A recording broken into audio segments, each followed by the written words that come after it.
Hollywood in the late 1960s was a place of glamour, freedom, and cultural revolution. But beneath the bright lights and carefree music, a story was unfolding that would shatter the innocence of an entire generation. This isn't just another crime story. It's about how one man manipulated minds, built a cult, and orchestrated murders so brutal that even today, they remain among the darkest stains on Hollywood's history. Stay with us until the end, because the events you're about to hear reveal not only how easily lives can be controlled, but how a false promise of belonging can turn ordinary people into killers. Before we dive deeper, if you find value in videos like this, true, well-researched history that doesn't sensationalize but lays bare the raw facts, then please make sure to like this video and subscribe. Your support helps us keep uncovering the past, exactly as it happened. Now, let's step into the world of Charles Manson. Born in 1934 to a troubled family, Manson spent most of his early life drifting in and out of reform schools and prisons. By the time he was released in 1967, America was in the middle of a counterculture explosion. The hippie movement, free love, and psychedelic drugs dominated the landscape. Manson, small in stature but intense in presence, quickly realized that he could exploit this cultural shift. He moved to San Francisco, where he began gathering a group of young followers, mostly women. Many of them were from middle-class homes but felt lost in the chaos of the times. To them, Manson's charismatic words seemed like answers. He preached a twisted philosophy mixing bits of the Bible, Beatles lyrics, and his own apocalyptic visions. He convinced them that society was corrupt, that racial war was inevitable, and that only by following him could they find salvation. This group became known as the Family. They lived communally, first in the Bay Area and later on a former movie set ranch outside Los Angeles called Spahn Ranch. There, Manson reinforced his control through drugs, emotional manipulation, and isolation from the outside world. But Manson wasn't satisfied with just having followers. He believed he was destined to ignite a coming conflict, which he called Helter Skelter, borrowing the name from a Beatles song. According to him, this race war would destroy society, and his family would emerge as the rulers of a new world. What began as an alternative lifestyle quickly darkened into something far more sinister. By 1969, the group was no longer just about spiritual searching or dropping out of society. Manson had begun preparing his followers for violence. And soon, Hollywood, the very symbol of American dreams, would become the stage for a nightmare. By the summer of 1969, Charles Manson's apocalyptic vision had become an obsession. He believed the time had come to trigger the violent upheaval he had promised his followers, and to do it, he ordered them to commit murders that would shock the world. On the night of August 8, 1969, Manson sent 4 of his most loyal followers, Charles Tex Watson, Susan Atkins, Patricia Krenwinkel, and Linda Kasabian, to a house in Benedict Canyon. The home at 1050 Cielo Drive was being rented by actress Sharon Tate, who was 8 months pregnant, and her husband, film director Roman Polanski. Polanski was away in Europe, but Tate had company.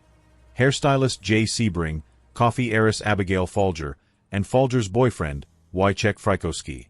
Manson's instructions were chillingly vague. Go up to that house and totally destroy everyone in it. Just after midnight, the group cut the phone lines and entered the property. What followed was one of the most brutal crime scenes in Hollywood history. Frykowski and Folger tried to escape but were hunted down and killed. Jay Sebring was shot and stabbed, and Sharon Tate, pleading for the life of her unborn child, was murdered in her bedroom. The killers left the word "pig" scrawled in Tate's blood on the front door. The horror did not end there. The very next night, August 9th, Manson himself joined in selecting the next target. This time, he chose the home of wealthy supermarket executive Leno LaBianca and his wife, Rosemary, in Los Feliz. After tying them up, Manson left his followers to carry out the killings. Leno was stabbed with a fork and knife, which were left protruding from his body. Rosemary was killed in another room. On the walls, the killers smeared messages in blood, phrases like "death to pigs" and "helter skelter." The randomness of the victims shocked Los Angeles. These weren't people with underworld connections or dangerous enemies. They were ordinary, successful individuals whose only mistake was being in the wrong place at the wrong time. The city was gripped by fear. For weeks, the murders remained unsolved, and speculation ran wild. Was it the work of a satanic cult? Organized crime? or a deranged drifter. What no one realized yet was that the perpetrators were not hardened criminals but young men and women who had surrendered their wills entirely to Charles Manson. Their loyalty to him was so complete that they carried out unspeakable violence without hesitation. The Tate-LaBianca murders would mark the end of the Summer of Love era. Hollywood, once the symbol of freedom and creativity, was now seen as vulnerable and unsafe. Celebrities hired bodyguards, bought guard dogs, and installed new security systems. The dreamlike aura of Los Angeles was replaced by paranoia. But how did investigators finally connect the dots between Manson's commune at Spahn Ranch and the gruesome murders in Beverly Hills and Los Feliz? The breakthrough came not from police intuition, but from something unexpected, a confession inside a jail cell. In the weeks after the Tate and LaBianca murders, Los Angeles was in panic. The crimes seemed motiveless, and the brutality was beyond comprehension. Detectives struggled to find leads, and the city's newspapers speculated endlessly. At first, the Tate murders and the LaBianca murders weren't even linked. It looked like two separate nightmares with no clear suspect. The turning point came not from the murder scenes, but from a jailhouse. Susan Atkins, one of Manson's most devoted followers, was arrested later in 1969 for an unrelated crime, involvement in the murder of Gary Hinman, a music teacher killed weeks before the Tate-LaBianca events. While in custody, Atkins bragged to fellow inmates about the killings at Cielo Drive. She described how they went into Sharon Tate's home and murdered everyone inside. The inmates reported her statements, and suddenly the investigation had its breakthrough. Detectives now turned their attention to Spahn Ranch, where the Manson family lived. The ranch had already been raided earlier that year for stolen vehicles, but investigators had not realized its connection to the Hollywood murders. With Atkins' confession, the link became undeniable. Soon, other members began talking as well, and the horrifying picture of Manson's control and the cult's obedience was revealed. The trial began in June 1970 and quickly became one of the most infamous in American history. Charles Manson, along with Susan Atkins, Patricia Krenwinkel, and Leslie Van Houten, who had participated in the LaBianca murders, stood accused of multiple counts of murder and conspiracy to commit murder. Tex Watson was tried separately after being extradited from Texas. Manson used the trial as a stage. He carved an X into his forehead, later turning it into a swastika, and encouraged his followers to disrupt the courtroom. His female co-defendants echoed his gestures, carving XS on their own foreheads and singing in unison during proceedings. The bizarre behavior shocked observers and made headlines around the world. The prosecution, led by Vincent Bugliosi, argued that Manson never personally killed the victims but commanded his followers to do so. The motive, Bugliosi explained, was Manson's delusional belief in helter-skelter, the race war he thought he could trigger by staging murders that looked like they were committed by African Americans. After months of testimony, the jury found Manson and his co-defendants guilty on all counts in January 1971. They were sentenced to death. However, in 1972, California abolished the death penalty, and their sentences were commuted to life in prison. The trial not only exposed the crimes but also forced America to confront how manipulation, isolation, and blind devotion could strip individuals of their morality. The spectacle of young women laughing in court about murder disturbed the nation almost as much as the crimes themselves.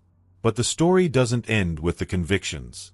Decades later, parole hearings, prison interviews, and continued fascination with the Manson family ensured that the cult's legacy remained etched into the darker side of American culture. The conviction of Charles Manson and his followers closed one chapter, but the shadow of their crimes lingered long after the trial. For many, the Tate-LaBianca murders became a symbol of the end of the 1960s, a decade that had promised peace, love, and freedom, but closed with fear, paranoia, and senseless violence.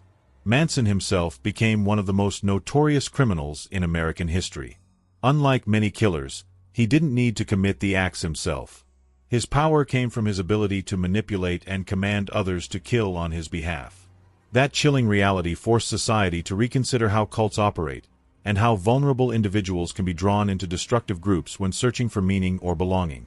The victims, however, must never be forgotten. Sharon Tate, just 26 years old and expecting her first child, was a rising actress with her whole life ahead of her. Jay Sebring, Abigail Folger, Wojciech Frykowski, and Leno and Rosemary LaBianca were innocent people whose names became permanently tied to the Manson family's violence. Their deaths were not only personal tragedies but also collective wounds that left Hollywood shaken for decades. The case had a lasting effect on the way Americans viewed both celebrities and personal safety. Following the murders, security systems, private guards, and gated communities became common in Los Angeles.